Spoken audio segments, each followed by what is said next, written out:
As a cattleman, your first obligation is to produce beef safely and humanely. We call it the BQA way.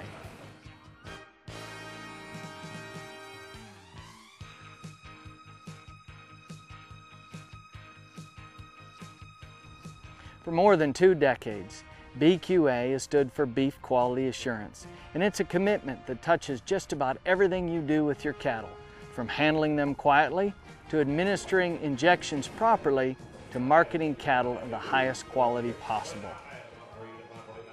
It also means you need to take a look at the way you transport your cattle, because your stock trailer is one of the most critical aspects in ensuring your cattle arrive at their destination free of injury, bruises, or other defects. These things not only negatively impact the quality of beef and your bottom line, but also the humane handling of livestock. Now that's a big deal these days, especially when you consider how consumers are becoming increasingly more interested with animal handling practices. In this video, we'll discuss steps that you can take today, right here, right now, to improve your cattle transportation practices and make beef better at the same time. The key to understanding and having a basic knowledge of stock trailers is all just about knowing what different types are available today. Gooseneck trailers differ from bumper pull trailers in their hitch style. The gooseneck is attached within the hauling truck's bed with a ball and a coupler mating. This offers several advantages. Trailers also break down into 2 categories depending on the material that's used in them: aluminum and steel. When looking at trailers, the manufacturers will tell you that a trailer is only as good as its frame. It's also important to understand flooring. Many trailers have wood flooring, which can become slick from manure and urine. Over time, if wood flooring remains wet, it can begin to rot and break, making for a dangerous situation with your livestock. Keep in mind, aluminum floors need to be kept clean as well. Take a look at the cut gates inside the trailer. Many trailers these days come with innovative gating features that allow you to sort your cattle and sectionalize your trailer in more efficient ways. Regular trailer maintenance is certainly critical when it comes to the safe transport of cattle, because 9 times out of 10, when you've got a breakdown, you've got cattle on the trailer. And this often leads to stress on them or possibly even injury. Every beef producer should inspect his or her trailer before loading animals. The first thing to look at would be the tires. If tires are worn or old, they need to be replaced. Also, take a close look to see if you have problems with dry rot. Many times those tires are older than we might think they are. If you will look at the DOT serial number that is on the tire, those last 4 digits will indicate the time of manufacturing. It will give you the week and the year. This particular tire was manufactured during the 12th week of 05, which would mean it was manufactured in March of 2005. So again, if we've got tires that are, say, older than 5 years of age, we may want to consider getting rid of them, because we don't want to have tires that are weak and could cause an accident. The other thing we probably need to take a close look at is the tread depth. We don't want that tire to be slick. If we will take a penny, stick down, as we've heard many times, if we cannot see all of Lincoln's head, we know that we've got more than 2/32 of an inch of tread left. If you use a quarter and you do not see all of the head on that coin, then you will know there's more than 4/32 of an inch. If you feel like it is necessary to replace the tires, we need to be sure and replace those with tires comparable to what actually came on the trailer. By all means, do not use a passenger car tire on a trailer, because we simply do not have the strength. Use a tire that has the LT or ST prior to the size on the trailer. Those will have heavier tire cords and will be able to withstand the pressure and the torture that they would have being on a trailer. The next thing we need to do is check the tire pressure. Tires need to be properly inflated so that they can handle the load that we're going to be putting on the trailer. If it's low, we need to inflate it to the recommended pressure. And while we're doing the inflation on the trailer tires, we also need to check the spare to be sure that we do have adequate pressure in it. So we need a good heavy jack that can handle not only the weight of the trailer, but the weight of the animals that would be inside that trailer. And the other thing we always need to do with that jack or block, if that's what we're pulling it up on, is to have it where it's readily accessible. If it's up in the front compartment of that gooseneck and the only way in is through the trailer and it's full of cattle, that's going to make for a very difficult situation. The next thing that we need to do is periodically check the axle to see that the bearings are in good shape. So we would pop the hubcap off, pull the tire off, check that bearing to see if it's loose or worn. If there is a problem, go ahead and get that corrected, because the last thing we want to happen is to have a breakdown while we're out on the road. The next thing we need to check is the wiring on the trailer. We need to look to see if there are any broken wires, any wires that may be frayed that would need to be replaced or at least taped. We need to be sure that all the lights on the trailer are working properly. Those lights make it much easier for other drivers to spot this vehicle after dark. The next thing, while we're up at this end of the trailer, we need to take a look and see if those safety chains are adequate to secure that trailer to the truck in case there was something to happen to the hitch. In this case, I think we're in really good shape with this truck and trailer.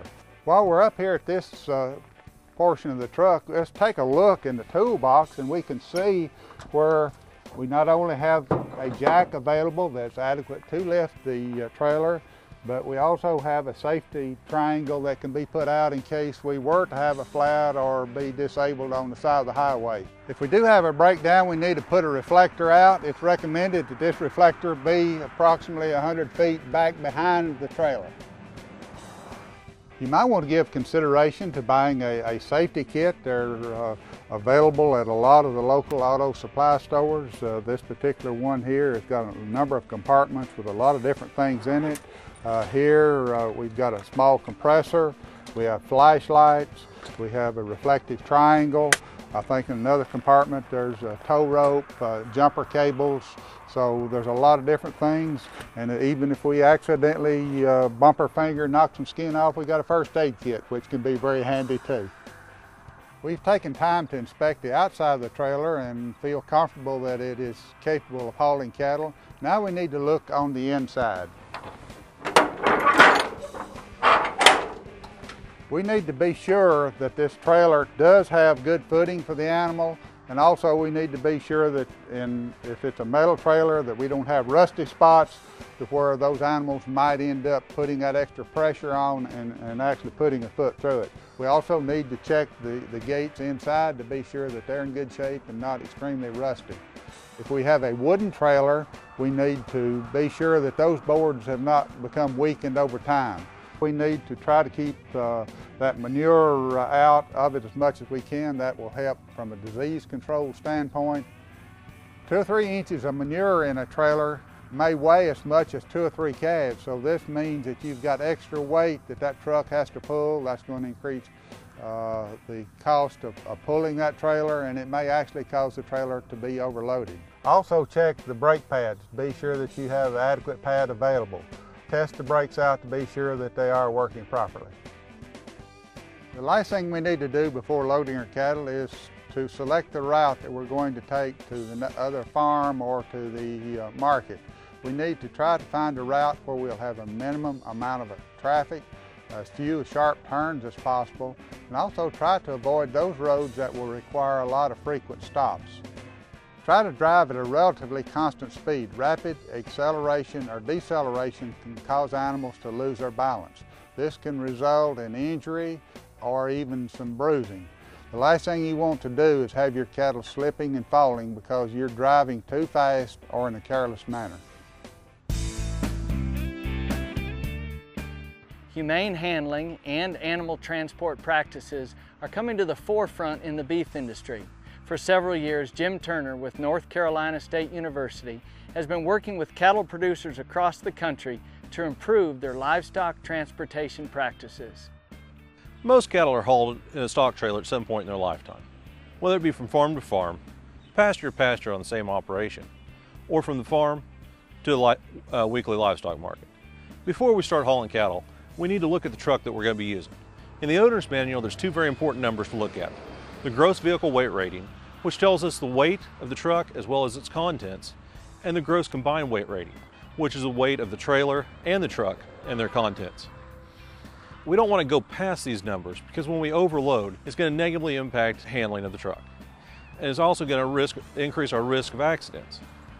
When we overload, we also increase the strain on the engine, how much it has to pull, and it's going to increase our risk of breakdowns. And one thing we don't want to happen is have a breakdown when we're fully loaded with cattle. So we want to pay attention to these two important numbers before we start loading cattle. As we get ready to load cattle, we need to think about the load density. This is simply the number of head per square footage in the trailer that we're going to have.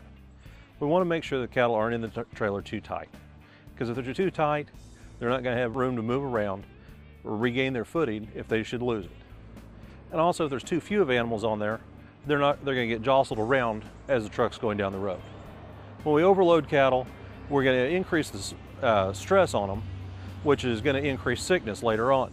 We're also going to increase injury, everything from bruises to leg and hoof damage, and also death. We're going to possibly lose more cattle because of being overloaded. We have a bumper sticker that shows the number of head that you can put on your trailer. It has the more common sizes of trailers out there. If you need more information, we do have a website that has a fact sheet on it that you can go to.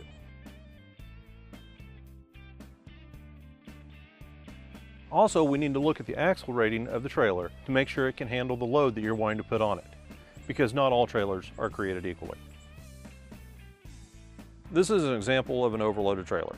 It's obvious that the cattle are crammed in too tightly, that there's little room for them to move. If an animal slipped in this situation, there'd be no way it could regain its footing, exposing itself to injury from other animals. This is an example of a trailer that's loaded properly. As you can see, the cattle are more comfortable, have some room to move, and not so much room that they rattle around inside the trailer. These cattle have some mobility. If they fall, they can get up without being trampled on by the other animals. But they don't have too much room where they can move freely throughout the trailer and injure themselves. It's also important that you avoid mixing different types of cattle on your trailer. Don't put mature animals in the same trailer section as your calves. Don't put bulls in the same section together, as they're going to end up fighting and get injured. Use gates in your trailer to divide these animals up, because larger animals can often injure and even kill smaller animals. Divide your cattle up by weight, age, and sex in the alleys before you begin loading. Another situation you can run into is needing to haul one or two animals in a large trailer, in which case you need to move the animals to the front compartment and shut the gate to restrict their space in the trailer. Prior to loading cattle, we need to evaluate them to make sure that they're fit to be loaded. Are they physically able to be hauled? Can they withstand being loaded and unloaded several times? Do they walk normally and bear weight on all four legs? Do any animals have any health problems that are going to preclude them from being sold or being in the food supply? Has withdrawal time passed on any animal that's been treated? It's best not to haul cows that are in the late stages of pregnancy. It's going to put a lot of stress on the animals. And remember, we do not want to transport animals that have the potential to be downers. They're not going to be accepted at the market, and they're not going to go into the food supply. Perhaps the most important aspect of successfully transporting cattle is making sure you handle them slowly, quietly, and patiently prior to the loading process. Dr. Ron Gill is an expert on animal handling practices, and he's instructed thousands of cattle producers from across the United States on low-stress handling principles. As we get ready to ship cattle or move them off your operation or transport them anywhere, you really need to start planning as to what's going to be located where in the trailer. You need to sort the calves off early on so they don't get injured or hurt in the process of loading. That way you can load them in separate compartments as well. Then you need to pay attention to the size of the cattle that you're going to put in each compartment. You don't want to mix large cattle and small cattle in the same compartment. When we focus on low-stress livestock handling, we try to focus on getting cattle to work for us and not trying to force the cattle to go somewhere they really don't want to go. And so you have to establish movement in a set of cattle and then try to manage that movement so reduce the stress. When you're loading cattle out, once again, you want to make sure everything's set and ready to go, and then bring the cattle up and start the loading process. Once again, right here, we've got to raise the floor on this particular chute, to where it matches up with the back of that trailer. There's also another issue with this chute. The boards on the side of it need to be replaced. Once again, that's all for safety of the livestock. A lot of people think sides of a chute have to be solid. That's not necessarily so, and in low stress livestock handling, oftentimes it's better to have open-sided chutes that are safe where they can't get a foot out the bottom, but they can see you when you're in the right position. The problem with open-sided facilities is that they can see you when you're in the wrong position. So from a low stress standpoint, I actually like these open-sided corrals, loadouts, to where the cattle can see you when you're right. Once I have everything set at the loading surface and I know it's safe for the cattle to come across that gap between the trailer and the flooring, I like to go inside the trailer. This is the next area where you can really have some problems and issues. You need to make sure you inspect these safety latches on the partition gates, not only for your safety, but also for the safety of the cattle. So you want to make sure that they're fully functional, all the interior latches are right. Once again, open these gates, open them all the way back, and latch them securely.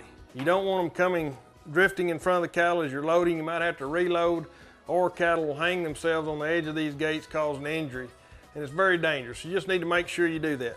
I like to do this process from the inside of the trailer. It makes me take one final look at my flooring, my latches, to make sure everything's right and ready before I load cattle. So once again, go all the way to the front of this trailer, checking your latches, and make sure that you open them to where they are safe and secure.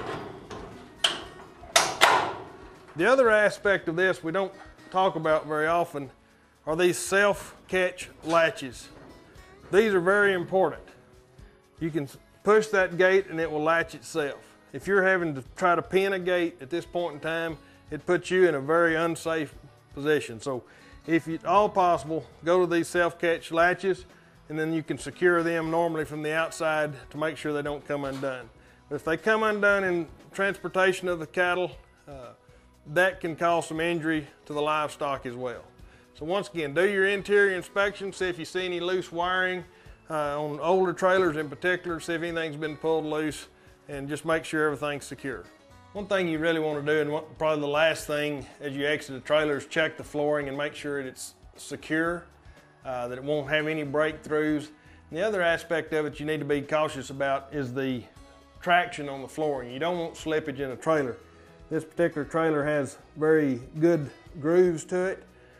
The issue with a new trailer, such as this one, is these are so good that if cattle are fighting the confinement and enclosement of a trailer, they can actually rasp their feet off. So that's one reason it's extremely important to use low stress methods to get these cattle on here where they'll be very calm when they get in on this flooring. It's really good, the traction is great, but when scraping or pushing of their feet against that, you can actually cause abrasions, which can lead to foot abscesses, which is another safety concern in our cattle.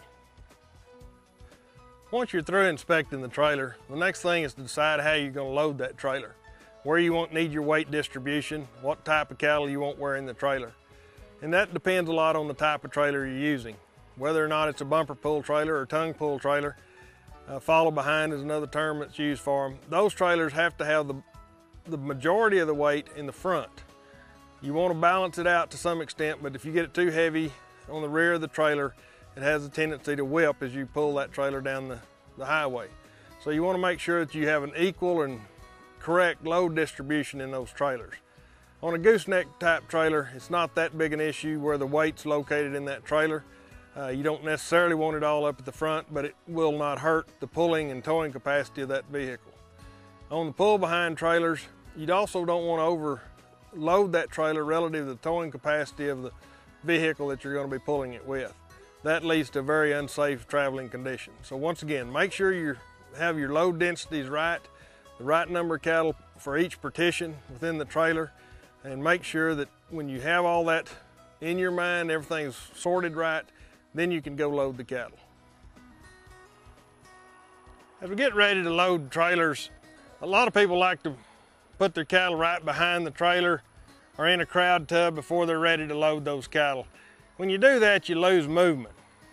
Part of this low stress livestock handling and getting cattle to load on their own is to have that movement once again and manage it. You need to work from the front of the cattle as much as possible. This is a fairly long way to the trailer, so I've got to send those cattle to where they want to go on that trailer by themselves.